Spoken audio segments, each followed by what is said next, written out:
अस्सलाम वालेकुम नाज़रीन, मैं हूं आपका मेज़बान शहरयार अहमद और आप देख रहे हैं E1 टेलीविजन का प्रोग्राम सच बोलो। आज हमारे स्टूडियो में मधु हैं मेहमान, ओवरसीज पाकिस्तानी हैं। पाकिस्तान के बारे में हम उनसे बात करेंगे। पाकिस्तान के लिए ओवरसीज का कैसे दिल धड़कता है, कैसे वो इस सरमायाकारी करते हैं, क्या सोचते हैं पाकिस्तान की मईशत के हवाले से, सियासत के हवाले से, क्या जज्बात हैं उनके, और अभी जो हमारी मौजूदा हुकूमत है इसमें वो क्या समझते हैं कि जो बैरून मुल्क पाकिस्तानी सरमायाकारी करना चाहते हैं, क्या उनके खौफ और खदशात दूर हुए हैं कि नहीं। मेरे साथ मौजूद हैं, कनाडा से तशरीफ लाए हैं जनाब राना गुलजार अहमद साहब, और ये central party of British Columbia के सदर भी हैं। पार्टी के अर्ज में बात करूंगा, किस तरह ये अपनी पाकिस्तानी कम्युनिटी की बात कर रहे हैं, अंजाम दे रहे हैं। साथ बहुत शुक्रिया, अस्सलाम वालेकुम साहब, हमारे प्रोग्राम में आप तशरीफ लाए, आपने अपना कीमती वक्त निकाला। कनाडा से पाकिस्तान तशरीफ लाए हैं आप। अभी पिछले दिनों ओवरसीज पाकिस्तानी कन्वेंशन हुआ, उसमें बहुत सारे तारकीन वतन जो दूसरे ममालिक में सुकूनत इख्तियार कर रहे हैं, वहाँ पे काम कर रहे हैं, वो पाकिस्तान तशरीफ लाए और उसको बड़ा वेलकम किया उन्होंने। हमारा प्रोग्राम है सच बोलो, और मैं चाहूंगा कि आप सच बोलें, पाकिस्तानी लोगों की तरह घुमा फूम के बात नहीं करनी, जो आपके दिल में है वो आप बात कीजिएगा। क्या बैरून मुल्क पाकिस्तानियों के मईशत के हवाले से, सरमायाकारी करने के हवाले से खौफ दूर हुए हैं पाकिस्तान के हवाले से? मौजूदा हुकूमत के जो इकदाम हैं, जो मस्बत इशारे आ रहे हैं मईशत की बेहतरी के, और आप ने जो ये ओवरसीज पाकिस्तानी का दो रोज़ा कन्वेंशन हुआ इस्लामाबाद में, उसको भी आपने अटेंड किया, तो क्या आउटपुट है आपके पास? बहुत शुक्रिया sir, thank you so much. पहले तो जो ओवरसीज समिट हुआ है ये इससे पहले भी हो चुका है, पिछली हुकूमतों ने भी कराया है, ये कोई पहली बार नहीं हो रहा। इस बार बड़े पैमाने पे हुआ, इनविटेशन कोई 500 लोगों को भेजे गए, लेकिन 1200 से ज्यादा लोग उसमें शामिल हुए, जो कि ओवरसीज पाकिस्तानियों की तरफ से एक गुडविल जेस्चर है कि इतनी ज्यादा तादाद में ओवरसीज पाकिस्तानियों का आना। First thing. सेकेंड थिंग, अभी पिछले महीने जो है, कुछ दिन पहले जो मार्च में ओवरसीज पाकिस्तानियों का कंट्रीब्यूशन था तरसीलाते ज़र के हवाले से, वो $4 अरब से भी ज्यादा बढ़ गया। ये पाकिस्तानी गवर्नमेंट की तवक्कुआत से कहीं ज्यादा है। जी बिल्कुल। और मैं एज बीइंग ओवरसीज पाकिस्तानी ये पूरी जिम्मेदारी से कह सकता हूँ कि ये भी शुरुआत है। वो दिन आएगा जब आप देखेंगे $6 बिलियन मंथली पर भी जाएगा और इससे कहीं आगे जाएगा। उसकी रीजन है कि लाखों पाकिस्तानी रोजगार की तलाश में पूरी दुनिया का सफर कर रहे हैं, भेजने वालों की तादाद बढ़ रही है, हमारी लेबर बाहर जा रही है, ये कि अच्छा साइन है। सेकंड चीज जो हमने सरमायाकारों के हवाले से बात की कि उनके खौफ दूर हुए या नहीं हुए, ये कोई सडन प्रोसेस नहीं है। पिछले साल डेढ़ साल में अगर आप रिपोर्टिंग चेक करें, जो इंटरनेशनल इदारे हैं, जो दुनिया के क्रेडिबल मीडिया हाउसेज हैं जो बिजनेस रिपोर्टिंग करते हैं, उसमें ब्लूमबर्ग है, फिंच है, उसमें IMF है, वर्ल्ड बैंक है, एशियन डेवलपमेंट बैंक है, आप सबकी रिपोर्ट्स को पढ़ें तो आप देखेंगे कि पिछले 1.5-2 सालों में तमाम इशारे बेहतर हुए हैं। आपका इंटरेस्ट रेट नीचे आया है, महंगाई में कमी हुई है, रुपया आपका स्ट्रांग हुआ है, आपके जो डॉलर्स हैं, ठीक है, उसके रिजर्व्स बढ़े हैं, और सबसे बढ़ के आप देखें कि जो ओवरसीज पाकिस्तानियों का कॉन्फिडेंस है वो बढ़ा है, पैसा आ रहा है, लोग इन्वेस्टमेंट के लिए भी आना शुरू हुए हैं, लेकिन खत्म नहीं हुए भी खदशात, क्योंकि ये एक लंबा जर्नी है, लंबा सफर है, और ये सफर जुड़ा है पाकिस्तान में सियासी इस्तेहकाम के साथ। जब तक सियासी इस्तेहकाम रहेगा, गवर्नमेंट किसी भी पॉलिटिकल पार्टी की हो, ठीक है, सियासी इस्तेहकाम जरूरी है। जब सियासी इस्तेहकाम आता है तो फिर लॉन्ग टर्म पॉलिसीज होती हैं, फिर प्रॉब्लम्स के सॉल्यूशंस ढूंढे जाते हैं, पॉलिसीज को इंप्लीमेंट किया जाता है और तरक्की का सफर चलता है। राना साहब, मैं आपसे ये सवाल पूछूंगा बीच में कि जैसा कि आपने कहा कि ब्लूमबर्ग और फिंच जैसे इदारे हैं जो माशियात के हवाले से पूरी दुनिया का सर्वे करते हैं, फिर उन्हें बताते हैं कि मुल्क की मईशत कैसे जा रही है, लेकिन क्या क्राइटेरिया है? क्या वो डोर टू डोर जाएंगे, किसी बंदे से जाके पूछेंगे, मार्केट में लोगों के हालात देखेंगे? क्योंकि जब हम ये देखते हैं कि कोई ऐसे इदारे और ऐसे अखबारात और ऐसे जर्नल्स जब किसी मुल्क की मईशत के बारे में रिपोर्ट देते हैं तो उनके अपने भी बहुत सारे बीच में कुछ मफादात होते हैं।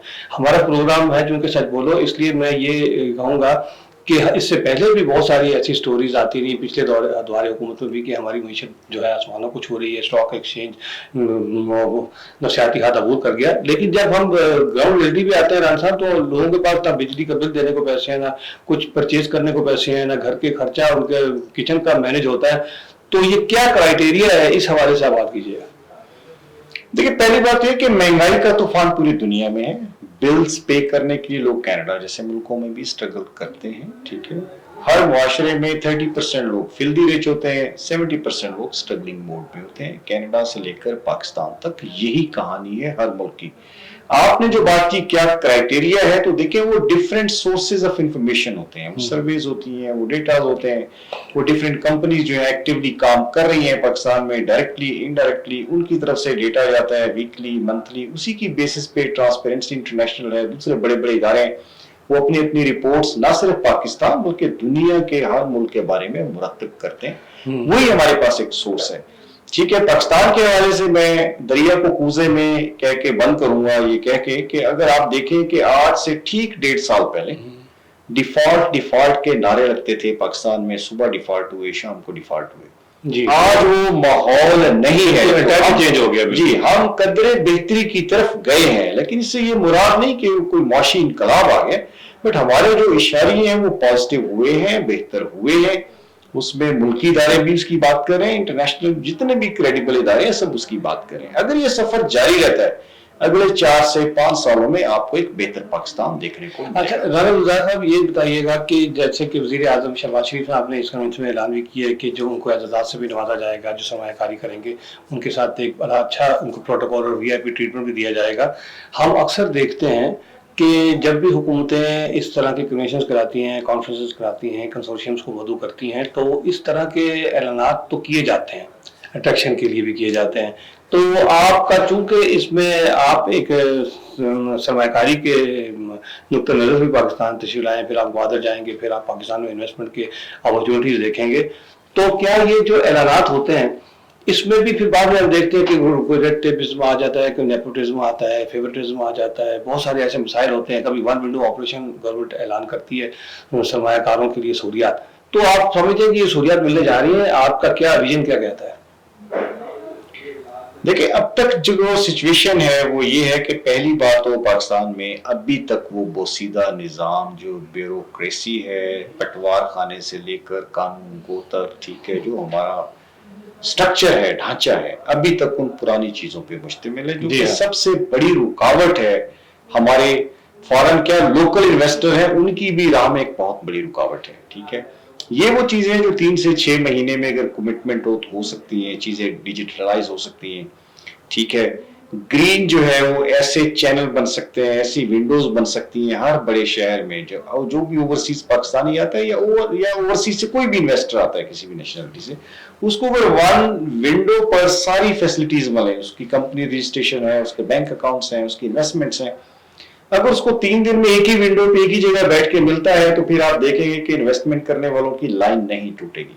لیکن ہمارے یہاں المیہ یہ ہے کہ ایک چھوٹے سے کام کے لیے کیونکہ زگ زیگ اتنے زیادہ ہیں، پروسیس اتنا کمپلیکیٹڈ ہے ڈیو ٹو بیوروکریسی جس کی ہم بات کر رہے ہیں، تو اس میں جگہ جگہ ہرڈلز ہیں. بلکہ جب اوورسیز پاکستانی اپنا نائکاپ دکھاتے ہیں، جس بھی دفتر میں دکھاتے ہیں، تو مشکلات بڑھ جاتی ہیں.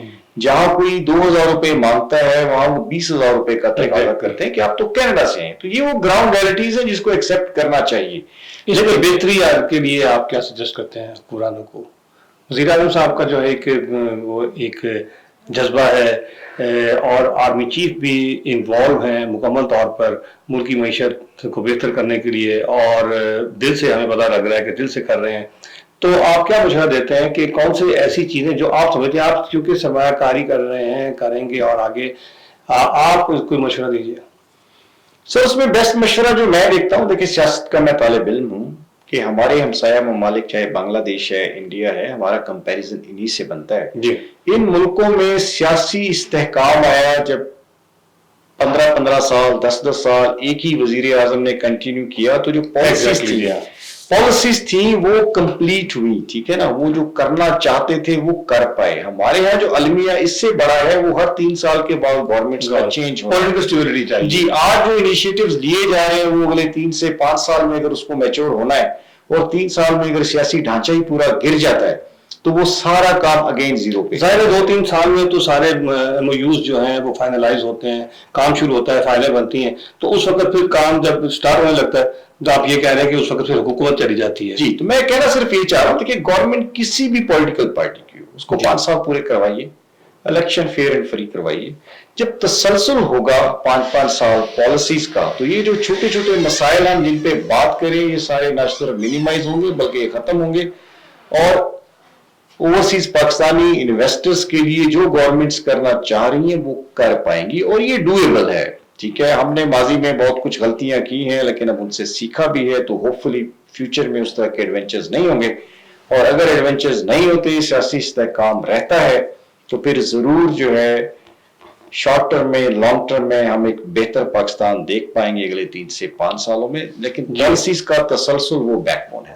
ठीक है लाल साहब, आप साफ और सच्चे दिल से बताइएगा, सच बोलो प्रोग्राम में, क्या आपने पाकिस्तान में इन्वेस्टमेंट की तो आपके साथ ऐसा वाकया हुआ कि जिससे आप दिल बर्दाश्त हुए और आपने सोचा मैं पाकिस्तान में इन्वेस्टमेंट नहीं करूंगा? महमूद भट्टी साहब फैशन डिजाइनर बैन अवी इस्लामाबाद आए हुए थे कुछ साल पहले, तो मैंने उनको वाकई याद दिलाया। मैंने कहा जी आपने एक इंटरव्यू में कहा था कि आपकी कोई गुजरांवाला या फैसलाबाद में कोई मेल लगाना चाहता है टेक्सटाइल, तो वकील जो आपने किया हुआ था वही आपकी जमीन और जायदाद खा गया। तो हंस पड़े, कहते हाँ ये मैंने इंटरव्यू दिया था। तो आपके साथ तो नहीं कोई ऐसा वाकया हुआ? जी सर, मैं 2018 में पहली बार इन्वेस्टमेंट के लिए कनाडा से पाकिस्तान आया। मैंने करोड़ों रुपए की इन्वेस्टमेंट गवादर में की है। मेरे प्रोजेक्ट्स अल्हम्दुलिल्लाह वहाँ पे रनिंग पोजीशन में है। मुश्किलात मुझे बहुत पेश आई हैं, लेकिन मैं चूंकि खुद ग्रास रूटर हूँ, पैराशूटर नहीं हूँ। मैंने जीरो से लाइफ शुरू की पाकिस्तान में, कनाडा में, और वो बड़े से बड़ा मकाम मैंने अचीव किया एज ए बिजनेसमैन। तो जो आप बात कर रहे हैं, जब मैं पाकिस्तान इन्वेस्टमेंट के लिए आया था तो ये सारे जो फेयर फैक्टर्स हैं इसका एनालिसिस करने के बाद फिर मेरी एक आदत है कि मैं मसले की हद तक उसका रोना नहीं रोता, बल्कि जो मसला होता है उसके 3 डिफरेंट सॉल्यूशंस लेके साथ चलता हूं। तो मुझे पता था मुश्किलात होंगी, लेकिन मैं परेशान इस वजह से नहीं हुआ कि उनकी जो है मैं सॉल्यूशंस एक से ज्यादा लेकर चला था, और मैंने बड़ी कामयाबी से उस सारे प्रोसेस को कंप्लीट किया है और अपने इन्वेस्टमेंट वक्त के साथ साथ बढ़ाइए। जबरदस्त, ये बड़ा अच्छा मैसेज है ओवरसीज पाकिस्तानीज के लिए कि अगर कोई मुश्किलात देखें तो वो 3-4 रास्ते उसके लिए अपने लिए पहले सोच के रखें। अच्छा, आप आखिर में चंद मिनट रह गए, मुझे ये बताइएगा centrist party of British Columbia, इससे क्या मुराद है? आपकी पॉलिटिकल पार्टी है ये? क्या आप वहाँ पे इलेक्शन में हिस्सा लेते हैं? आप वहाँ के सदर हैं, क्या जिम्मेदारियां? पाकिस्तानी कम्युनिटी को आप कैसे इंटरेक्ट करते हैं? और साथ मैंने ये भी सुना है कि उस जिस इलाके में आप हैं वहाँ तो सिख जो है कम्युनिटी उसकी बड़ी तादाद है वहाँ। जी, वैंकूवर कनाडा से मेरा ताल्लुक है, और कनाडा जो है वैसे बेहतरीन मुल्क है दुनिया में, रैंकिंग में नंबर 1 पे आता है रहने के लिए। बट कनाडा में जो सिटी है वैंकूवर, वो वर्ल्ड का टॉप सिटी उसको कहते हैं रहने के एतबार से। यूनाइटेड नेशंस की जो रैंकिंग है उसमें हमेशा वो टॉप नंबर्स पे होता है। इनके कनाडा में भी वो नंबर 1 सिटी है, जैसा कि इस्लामाबाद का स्टेटस पाकिस्तान में है। तो उस सिटी से मेरा ताल्लुक है, वहाँ पे फिल्में बहुत बनती हैं, हॉलीवुड, बॉलीवुड, सिखों की, पंजाबी, वो फिल्म सिटी है। उसकी हर दूसरी गली में समर में जो है वो फिल्म का सेट लगा होता है, ठीक है। और इस हवाले से जो पॉलिटिकल पार्टीज हैं, ऑलरेडी कनाडा में 5-6 बड़ी पॉलिटिकल पार्टीज मौजूद थी। कुछ प्रोविंशियल बेसिस में ज्यादा एक्टिव थी, कुछ फेडरल में 3 बड़ी पार्टीज हैं। तो हमने जो है न सिर्फ पाकिस्तानी बल्कि जो ओवरसीज कम्युनिटी है, दुनिया के 200 से ज्यादा ममालिक के लोग रहते हैं, जो निगलेक्टेड लोग थे, साउथ ईस्ट एशियन है, साउथ एशियन है, या मशरिक बईद के लोग हैं, या लतीनोज हैं, ये वो थे जो उस पॉलिटिकल प्रोसेस में बहुत पीछे थे। उनकी शिरकत भी इस सारे प्रोसेस में बहुत कम थी। तो हमने ये सेंट्रस्ट पार्टी ऑफ कनाडा के जरिए उस वैक्यूम को फिल करने की कोशिश की है कि वो लोग जो निगलेक्टेड है, इस प्रोसेस में हिस्सा नहीं ले पाते, उनको इनकरेज किया जाए, सेंटर में इकट्ठा किया जाए। तो उसमें हमने ये initiative, it's a baby initiative, बहुत नया है, लेकिन हमने अभी इस महीने इलेक्शन हो रहा है कनाडा में, उसमें भरपूर उसकी पार्टिसिपेशन है डिफरेंट प्रोविंसेस से। हमारी कैंडिडेट्स बड़ी तैयारी के साथ इस सियासी प्रोसेस में, इस मैदान में, इलेक्शन में उतर आए। वक्त के साथ साथ थोड़ा वक्त लगेगा, لیکن اس میں یہ ہے کہ انشاءاللہ بہت جلد ہم اپنے مقاصد کو پا لیں گے. جی. شارٹ ٹرم ہمیں پتہ ہے کہ کامیابی سمیٹنا short term, there are no shortcuts. ایک لانگ ٹرم ہے ہماری اسٹریٹجی، اس کو ہم لے کے چل رہے ہیں. تو ہمارا اگلے 8 سے 10 سالوں میں ہے کہ انشاءاللہ ہم ضرور اپنا ایک جائز مقام اس پولیٹیکل سسٹم. جی انشاءاللہ. رانا گلزار صاحب، آخری میں آپ سے کامنٹ چاہوں گا، کیونکہ میں پاکستان میں نے بہت دیکھا ہے کہ اللہ تعالیٰ نے جن لوگوں کو بہت تواضع ہے، ان کو بہت مال و متاع دیا ہے، لیکن میں جب ان سے ملتا ہوں تو مجھے ان کے چہرے پہ ایسے لگتا ہے جیسے کہ وہ سوگوار ہیں اور کہیں فاتحہ پڑھنے کے لیے آئے ہیں. لیکن میں جب آپ سے ملتا ہوں تو میں آپ کو دیکھتا ہوں ہنستا مسکراتا چہرہ ہے ماشاءاللہ، اور اچھے رنگ برنگے کپڑے آپ پہنتے ہیں اور خوش ہیں اور خوبصورت ہیں. اس کا کیا راز ہے؟ سر میں نے شروع میں بتایا کہ میں گراس روٹر ہوں، پیراشوٹر نہیں ہوں. میں نے زیرو سے لائف کو سٹارٹ کیا ہے. اسی قائد یونیورسٹی اسلام آباد سے میں نے ماسٹرز کیا اور اسلام آباد کی گلیوں میں ٹیوشنز پڑھا کے میں نے اپنے اخراجات برداشت کیے. اسلام آباد کی کوئی ایسی گلی نہیں جہاں میں نے ٹیوشن نہیں پڑھائی. یہیں سے ہم گئے، یہاں سے کینیڈا تک کا سفر کیا، بڑی سے بڑی کامیابی سمیٹی. ہمارا المیہ یہ ہوتا ہے کہ جو ہمارے پاس اللہ نے دیا ہے ہم اس کو انجوائے نہیں کرتے، اس پہ شکر ادا نہیں آگے کا سوچ رہے ہوتے، بلکہ جو نہیں ہوتا اس کا رونا روتے رہتے ہیں. درست. چاہے کوئی کک پتی ہے، چاہے کوئی ارب پتی ہے، سب ارب پتی کو بھی آپ خوش نہیں دیکھیں گے کیونکہ جو ہے اس کو سیلیبریٹ کرنے کا ٹائم نہیں ہے.